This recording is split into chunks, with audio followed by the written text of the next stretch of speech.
2025 Colorado football season is over, and now we look forward to the Colorado Pro Day for all our seniors who will be declaring for the NFL draft. This ain't nothing like 2024, but we could see some possibly NFL camp invites, and of course, we have some special talent who can play in the Canadian Football League and, of course, some indoor football. But I do see some of our seniors at least getting a chance at the NFL Combine. But we for sure know we have a Colorado Pro Day and a Big 12 Pro Day, and they can for sure make a claim to, at least be seen as an undrafted free agent on an NFL inside of a camp this season heading into the 2026 NFL Draft.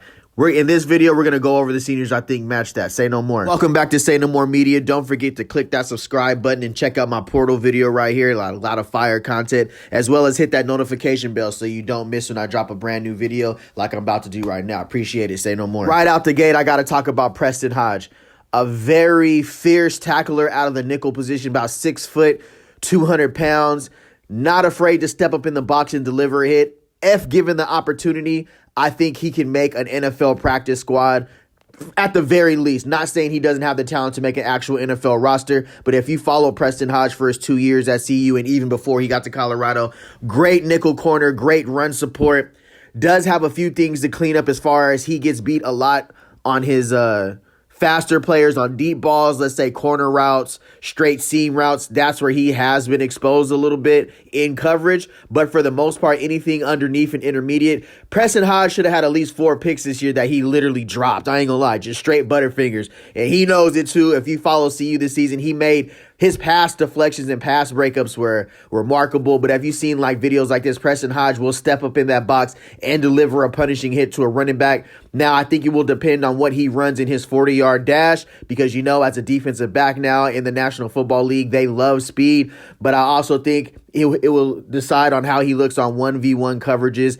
how he lines up against bigger tight ends. That was kind of like, so think Cameron Silman-Craig of last year. Cameron Silman-Craig was invited to the East-West Shrine Bowl. I'm looking to see what Colorado football seniors were getting to any Senior Bowls or Shrine Bowls, East-West Shrine Bowl, so they can showcase their talents. So that's important too, as well as the Colorado Pro Day, as well as the Big 12 Combine or Pro Day, whatever you want to call that, to see how they measure up against their other participants in the Big 12. So let's go over some of Preston Hodge's numbers real quick. Past season in his senior year, Preston Hodge had 55 total tackles, 41 solo, 1 interception, 14 assisted tackles. His pass breakups were up there, though. They don't show exactly here, but Preston Hodge is 6 foot, 200 pounds out of Texas. Yeah, great coverage. Moves very great laterally side to side between, I would say, the line of scrimmage and 12 yards. He's pretty much a lockdown corner thing. He's very good against slants, quick outs, quick ins. Where he does struggle a little bit is when you get vertical on him, and if you can stem him and get on top of Preston Hodge, he has a hard time against bigger body or wide receivers and getting around them and being able to break up some of those longer balls that we've seen happen during his junior year and sometimes this year in season. But his strengths are his run support and being able to come up and add like a smaller linebacker for sure. I definitely see Preston Hodge being able to make a roster, at least a practice squad roster for the NFL. In 2024, for that great defense we had for the Colorado Buffaloes, he had 33 total tackles, 21 solo, 12 assisted. He had 2 picks, should have had more. Preston Hodge has his career numbers for interceptions should look a lot more. You see, before he got to CU, he had 48 tackles and 2 picks the year before. But he should at least have 5 picks each season, but he's dropped a lot of interceptions. I'm not going to lie. We got to clean that up before he gets to the next level. But definitely could see him signing as an undrafted free agent. Hopefully he gets invited to one of the East-West Shrine Bowl or Senior Bowl, one of these bowl games, so he can show what he could do. You know what I mean? Next on the list, we got to talk about Arden Walker, the Denver, Colorado native. The senior didn't have the season that he expected to have as far as sacks, but some of the times, Colorado was losing and the teams were just running the ball, milking the clock towards the end of the game because they had already put up some points on us and we were trailing from behind. So I think that could have added to his sack list this year. But as far as his film and what he's able to do at the next level, we've seen BJ Green be able to make it on the defensive end to the NFL, right? Is he as big as BJ Green? Pause. Or as quick or as fast? I'm not sure, but that'll be my comparison, especially last year. He's a little bit more on the finesse side, not more of a bull rusher, more of a use his quickness and speed to get around, the tackles on the edge or beat a tight end right off the edge. So think of Arden Walker. It's not more power rush. It's not more bull rush. It's more speed and elusiveness because he does have a smaller frame for a defensive end. He's not the tallest guy. He's not Myles Garrett. He's not Crosby on the end as far as like 6'5" and above. He's more on the smaller side of the end, but he uses his speed and quickness and elusiveness. He uses his hands very well to apply pressure to the quarterback and get the sacks when he did. I definitely think he could use the East-West Shrine Bowl or one of these bowl games, one of these senior bowls to help showcase his talent in front of some NFL scouts and NFL executives, because that's what happens for seniors. They might not put up the numbers that we expected. Think Jimmy Horn Jr. last year. He was hurt, didn't get to put up the numbers, but he went to the Shrine Bowl and completely balled out in front of NFL scouts, and that's how he was able to become a 6th-round pick. So it's not over, it's not too late just because they didn't put up numbers this year. So Arden Walker, 6'2", 250 pounds, out of Denver, Colorado, defensive end. This past season for Colorado, he had 44 total tackles, 24 solo, 20 assisted, 2.5 sacks. Doesn't show the quarterback hurries or pressures on here, but Arden Walker did put a lot of pressure and hurries on the quarterback when he was in the game. His junior year, you paired him over there with BJ Green and the other defensive ends that we had that were wrecking havoc on the Big 12, where we led the Big 12 in sacks. In 2024, he had 33 total tackles, 23 solo, 10 assisted, 4.5 sacks, 1 forced fumble. So Arden Walker has had a stellar junior and senior year for Colorado. Definitely was on the Big 12 radar returning for his senior year. Now, I think with the Colorado Pro Day, he gets into an East-West Shrine Bowl, the Big 12 Pro Day. He'll definitely get an opportunity at a camp. He'll get a camp invite. I mean, I've seen players with less stats than this actually get an opportunity. And obviously, just because the season is over, it doesn't mean that that is over. You do have an opportunity to go out there and perform at your Pro Day, Big 12 Pro Day, as well as any senior bowls that is held around the country from now until the draft. Some people call you in for private workouts. It's all about how you prepare from this point if you want to continue to chase your dreams, right? This particular individual will be controversial, but I wouldn't be a football fan or a supporter if I didn't tell you about Kaidon Salter and what he was able to do in his college career. Scratch what he did his senior year at Colorado, because that was a disaster. They didn't run the correct offense for him. They didn't really set him up to succeed. We didn't understand who he truly was as a mobile and dual threat quarterback and what he was able to do at Liberty. Mind you, Liberty was a lower level division of football, but I know with Kaidon Salter's arm talent and with the correct scheme, he could have put up some numbers for Colorado, and we probably could have won a lot more games, bro. Just keeping it real. With head Coach Prime being sick and not being out, with whatever scheme that offensive coordinator Pat Shermer was trying to run, I don't know if Kaidon Salter was ever his guy like that, because they should have just tweaked the offense from the very beginning from whatever Shador was running the year before to a straight RPO, think the go-go offense, or just took what he did at Liberty and put that scheme together, something that he was very familiar with, and then put the receivers and the alignments out there that would help him support. But what Kaidon Salter has done, in college football at Liberty, even before he got to Colorado, he is an NFL talent at quarterback. Despite the contrary to belief, his arm talent alone will get him invited to camps. And don't be surprised if you see Kaidon Salter on an NFL roster next season, just on his arm talent alone. His deep ball, how far he can throw the ball, 60 to 70 yards, he can throw the ball easy, 70 to 75 on a rope. So I definitely see Kaidon Salter being able to make it to the NFL and at least be on the practice squad. He can give people good looks for mobile quarterbacks on an NFL team. He can run a scout team for simulate Lamar Jackson or some of the other mobile quarterbacks in the National Football League. So it's not over for Kaidon Salter. I am interested to see if he's invited to any Senior Bowl, East-West Shrine Bowl. His pro day is going to be pivotal. How he throws at these pro days will be pivotal as well. In the CU, he already had an NFL prospect mock draft. He was already on websites like NFL Draft Buzz when he transferred into CU. So, again, contrary to believe, Kaidon Salter was already an NFL draft prospect. He was already on the NFL draft radar before transferring to Colorado. Some of the talents that he possesses has just been on notice, especially his mobility, 4.5 40, 4.2 in the shuttle, 33 vertical. So clearly he's an athlete at 6'1", probably 6'2.5" with cleats. He's definitely going to get an opportunity. Just going over here over his overall rating, 72.5 out of 100. They rate the quarterbacks. His release speed, short passing, medium passing was all average, but his long passing, his deep balls paused 81%, and his rush scramble 74% is what's going to get him the opportunity and looks at the next level. Canadian Football League, you can lock that in. He definitely can go play in Canada. That's a lock. But I do think that, any kid's aspiration is to play in the National Football League. So definitely see Kaidon Salter playing, if not on a practice squad on Sundays at the very least. I'm not going to put any limitations on nobody because you don't know what he's going to do at these pro days and what, GM or scout has already looked at Kaidon Salter and seen that he does have the talent. A lot of players arise out of the shadows. They weren't spotlight players. They didn't put up monster seasons, but they end up being some of the best players in the National Football League.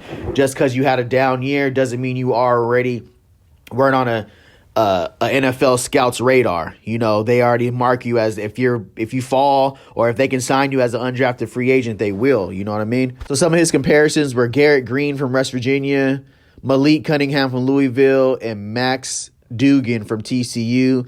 Kaidon Salter emerged as a dynamic playmaker for Liberty in 2023, leading the Flames to a 13-0 regular season and a perfect dual threat quarterback, as he set the records with 32 passing touchdowns and 1,000 rushing yards by a quarterback. So he went crazy. Originally a 4-star recruit out of Cedar High School, right?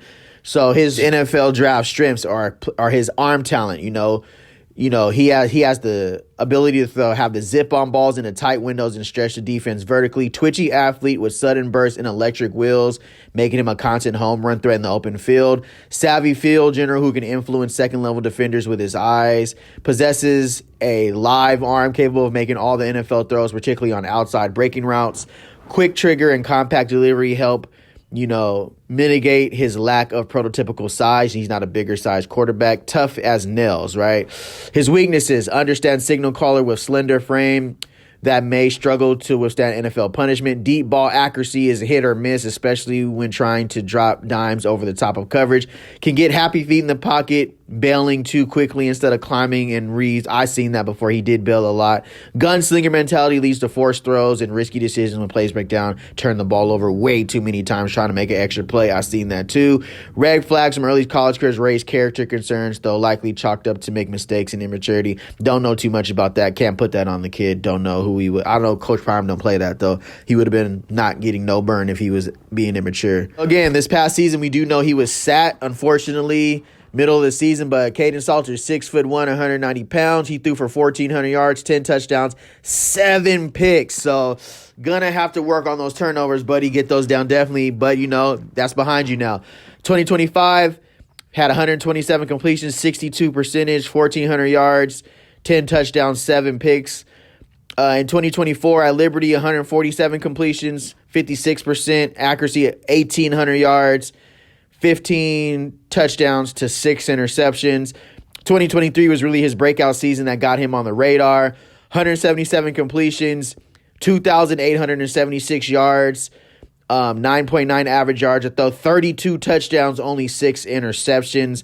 You can see he was a quick 5-year starter. He didn't redshirt a lot. He didn't use any of his extra COVID years.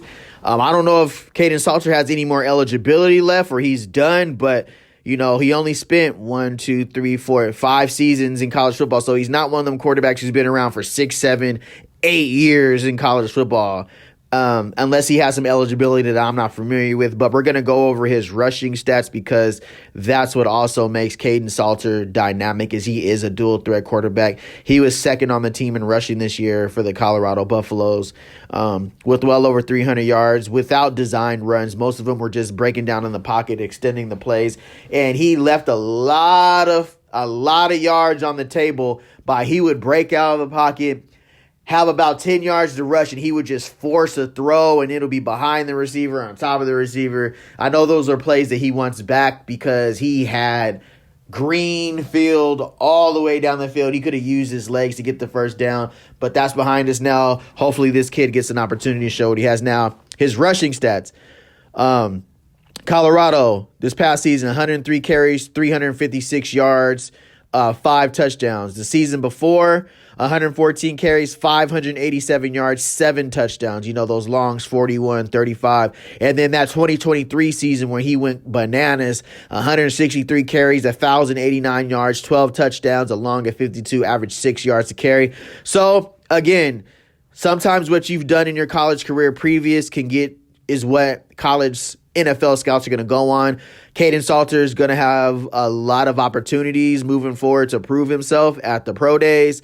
And hopefully he can get an NFL combine invite and see what he could do. Now, Sincere Brown, another one of those wide receivers who, man, didn't get to see the production that I know he wanted to see, that we all know he was capable of. Colorado, again, another person who fell into a scheme that just didn't benefit him this season. I mean, we're looking at the previous year as far as wide receivers, man. When you see the numbers that LaJohntay Wester, Jimmy Horn Jr., Travis Hunter, Will Shepard was able to put up with Deion Sanders and Pat Sherm at the offensive coordinator. But this season, it just wasn't Sincere Brown's focal point. His targets were extremely low, even though he was our best deep threat option.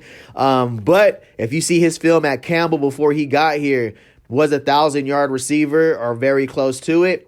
Use his tall and slender frame at 6'5". He has burners. He's a 4.3, low 4.4. So Jimmy Horn Jr. and LaJohntay Wester both ran 4.47s, and I would say that in the straight line speed, that Sincere Brown is faster. That's what I've been told. That's what's been said. That's what's put out. That's what's been put out on Sincere Brown, is that he has elusive speed and acceleration. And he was possibly faster than Jimmy Horn Jr. and LaJohntay Wester. I did see him a couple opportunities, a chance to hit top speed. But I think with his size and his speed, he's definitely going to get the opportunity at the next level. There is one thing NFL scouts love is size, and speed, especially at the wide receiver position. If you're tall and you can run, they feel like they can mold you into everything else. But those are things that you can't coach. Size and speed, that's just something that you had to be born with in your genetics, in your DNA. And fortunately for Sincere Brown, he has that on his side. Now all he needs is an opportunity at one of these camps, a Senior Bowl, an East-West Shrine Bowl. And for his numbers, you've seen quarterbacks, you've seen people like Anthony Richardson get drafted with no stats at all really at Florida. Potential alone. Athleticism, size, speed, strength. So for Sincere Brown, a combine elite. His combine numbers will be elite wherever he goes. For Sincere Brown, I think if he can clean up his route running, his intermediate routes, being able to get out of his break cleans, I think you compare him to like a Christian Watson for the Green Bay Packers. Somebody who can stretch the field vertically, who can win one-on-one jump balls, who you can give a quick screen to, and he can take the ball to the, anywhere on the field, 40, 50, 60 yards. Bigger frame receiver, slender as far as his weight. He'll probably have to put on a little bit more weight, but perfect for the NFL if we're talking just potential, 6'5", maybe 6'4.5". But has wheels, was clocked at 23 miles per hour earlier in the season for CU. So that alone, Colorado has had scouts there all season. We do know everybody doesn't go drafted, but then you start finding those gems, those undrafted free agents, those camp players. And Sincere Brown is definitely one of those because he didn't have the numbers for the production because he wasn't featured this year. It was Omarion Miller, and then it was Joseph Williams, and then it was Sincere Brown. But that's just how the cookie crumbles sometimes. Maybe if he could have went to a different school, he would have had better numbers. But I do think that with the attention that Coach Prime brings to Colorado, he was seen by NFL scouts. I believe what NFL scouts will want to see him is how crisp his route running is, how good he's able to perform speed outs, deep in, comeback routes, posts. Because we know vertically he can stretch the field. We know a go route, a fade. We know he got that. But for him to be at the next level in NFL, he's going to have to show how good he can get in and out of his breaks, how good he is at run blocking, and that will determine once he gets into a camp if he's able to make the 53-man roster, practice squad. But I know for him, his combine numbers will be off the chart, so he's not going to have to worry in that department. He is going to run a low 4.4 vertical shuttle, 3-cone drill, not worry about those numbers.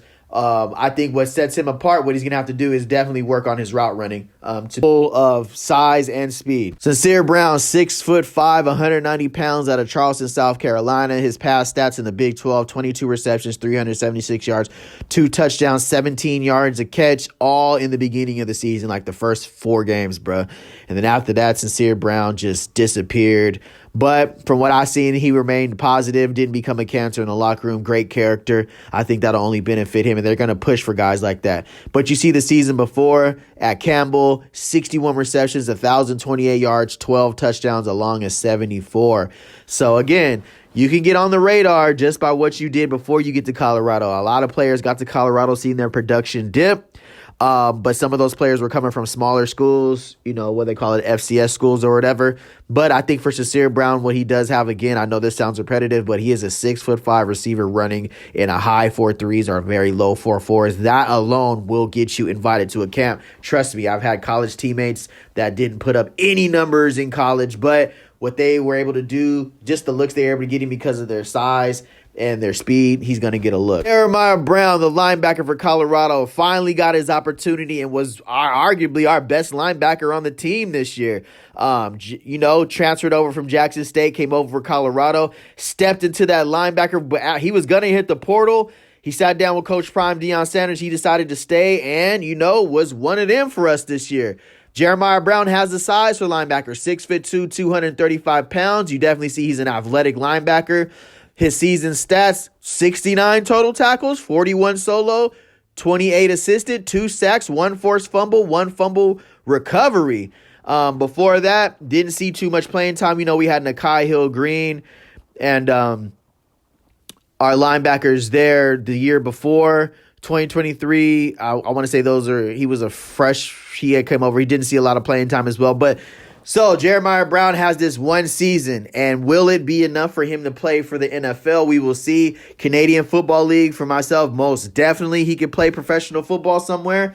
I think it's all going to depend on what he's able to do at these combines as well. He doesn't have too much film. He really only has this film to go off of, and a little bit of shorter film in his earlier careers, but if Jeremiah Brown can get an opportunity, if he can get invited to a bowl, an East-West Shrine Bowl or Senior Bowl and see what he does, he can really impress some NFL scouts. I see him having an opportunity. Where he will have to improve is his pass coverage, bro, because them running backs on them wheel routes, them tight ends was giving him straight work this year. No lie. He is a run stopper, but he will have to work on his pass coverage if he is going to make it to the next level. Finally, on this video, I have Keaton Wade, the defensive end for the Colorado Buffaloes, standing at 6'4", 235 pounds.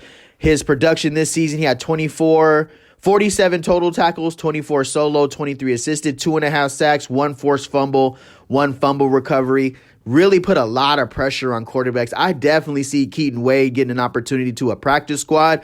I think it will depend on his combine numbers if he's invited to a Shrine Bowl, a East-West Shrine Bowl, a Senior Bowl, somewhere where he can go put on a performance for NFL scouts. I definitely think he needs that opportunity, but he does have the talent to play at the next level, whether that's the Canadian Football League, the National Football League, somewhere overseas. He's a professional at the next level. I appreciate all the love. I do have another video coming. I can only fit so much into this video. Appreciate all the love. Don't forget to watch some of my portal videos and other videos I have out right now. Like, comment, and subscribe. I appreciate all the support. And as always, say no more.